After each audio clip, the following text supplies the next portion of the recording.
je vous invite à vous installer confortablement et à fermer les yeux. Et je ne sais pas quand vous allez décider d'entrer en hypnose, peut-être maintenant ou dans quelques instants.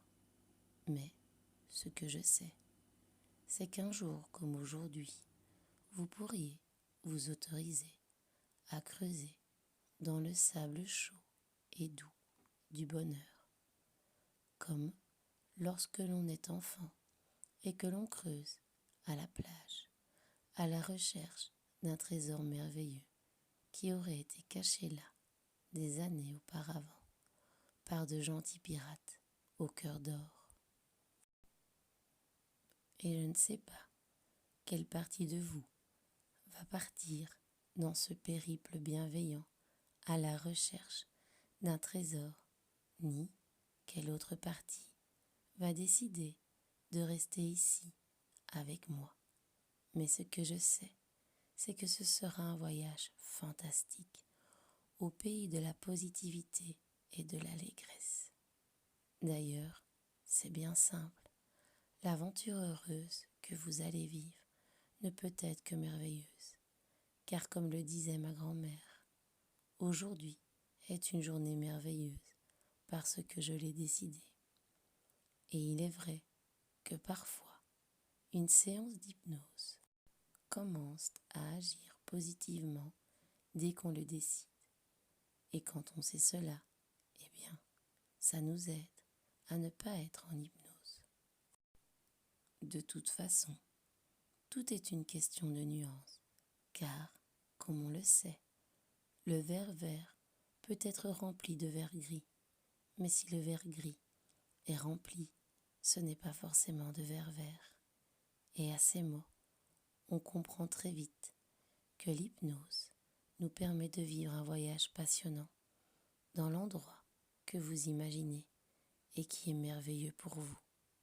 D'ailleurs, je ne sais pas si vous allez d'abord y sentir des odeurs agréables ou si ce sont vos oreilles qui vont vous amener des bruits mélodieux ou alors si un autre sens va se manifester.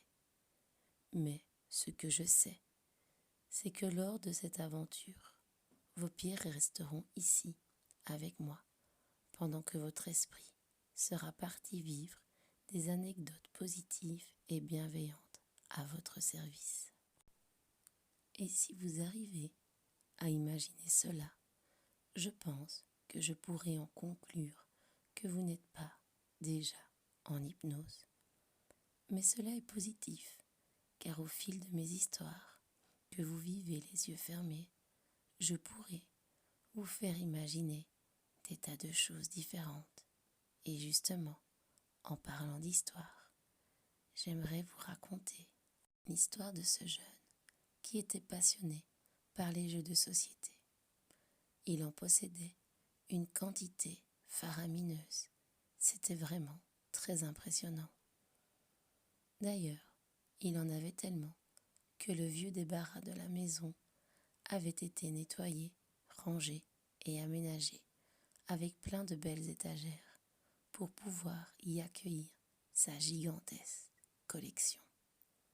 Un jour, ce jeune homme reçut une carte de vœux de sa grand-mère qui lui souhaitait évidemment un joyeux Noël et qui lui demandait pour les fêtes de fin d'année de venir participer à un concours avec elle, un concours de Scrabble.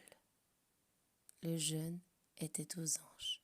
Oui, il est vrai, j'ai oublié de vous dire que c'était elle qui lui avait transmis cette passion du jeu.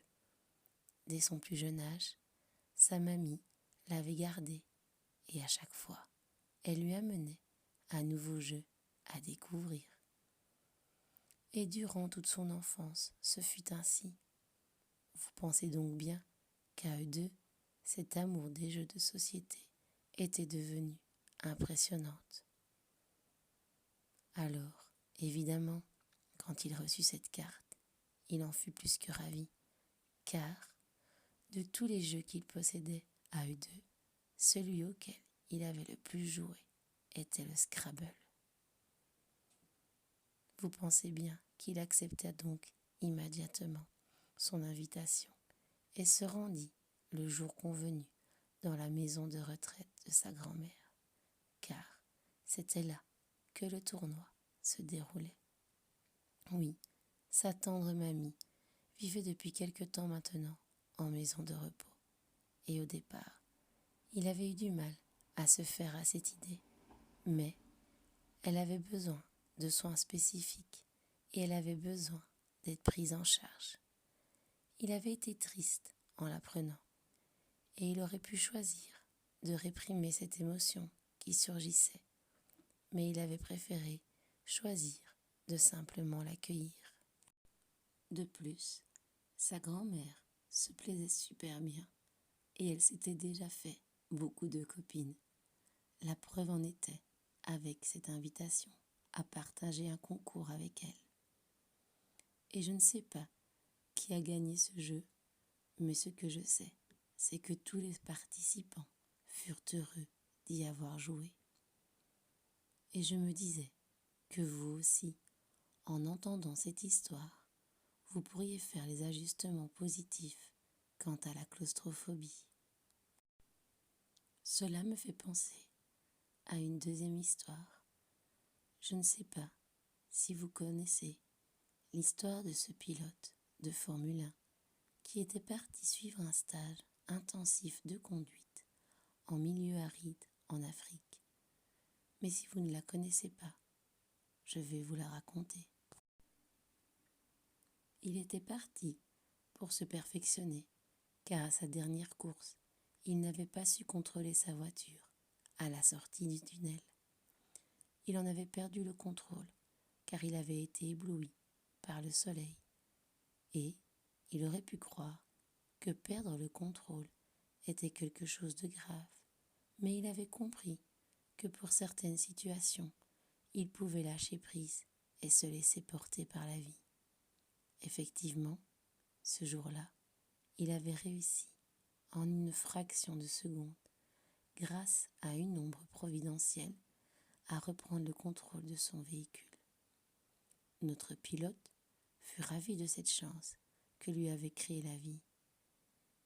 Et il aurait pu croire qu'il était impuissant face à ce genre de situation, mais il comprit, grâce à un reportage à la télé sur la conduite en milieu hostile, qu'il pouvait apprendre à avoir du pouvoir sur les choses qu'il ne maîtrisait pas encore. Il décida donc que s'il revivait une telle situation, il serait prêt. Il avait donc commencé à chercher un stage de conduite adapté à son niveau et à ce qu'il voulait apprendre. C'est en cherchant qu'il trouva, et c'est ainsi qu'il arriva en Afrique, pays où, je pense qu'on peut le dire, le soleil prédomine. Et je ne sais pas si ce conducteur expérimenté revécut un éblouissement, mais ce que je sais, c'est que tout se termina bien pour lui et qu'il fut heureux. Et je ne sais pas si vous le savez, mais parfois, une séance d'hypnose permet d'être ébloui de rayons de positivité. Et cet éblouissement permet généralement d'agir positivement par rapport à la claustrophobie. Imaginez-vous maintenant, avec l'essence que vous voulez, que dans votre tête, il y a une belle salle de contrôle. À l'intérieur, vous pouvez apercevoir des boutons, des leviers, des curseurs et des lumières. Je vous invite à déplacer les curseurs de votre choix. Par exemple, vous pouvez baisser le levier de la claustrophobie pour pouvoir le nuancer. Je vous invite aussi à activer la lumière des émotions en appuyant sur le bouton « Accueillir toutes ces émotions ». Vous pouvez aussi monter le curseur qui permet d'accueillir toutes les parties de soi.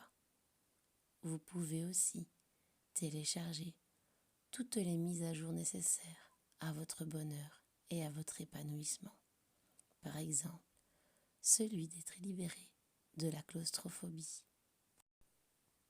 dès maintenant, votre inconscient fait son maximum pour votre épanouissement. Il fait tous les réglages positifs nécessaires par rapport à la claustrophobie. Vous trouverez l'équilibre parfait entre toutes les parties de vous et vous respirez. Imaginez-vous, d'ici quelques jours, heureux de voir que cette séance vous a fait du bien, que votre rapport à la claustrophobie a changé, de constater que cette séance a fonctionné. Vous êtes épanoui, serein, tout est parfaitement dosé. D'ici quelques instants, vous allez pouvoir revenir à la réalité. Votre inconscient va continuer à faire tous les changements nécessaires à votre bonheur dans les heures et les nuits qui viennent. Et quand vous le souhaiterez, au rythme que vous voulez, vous pourrez réunir toutes les parties de vous et revenir ici et maintenant, au moment présent, et simplement rouvrir les yeux.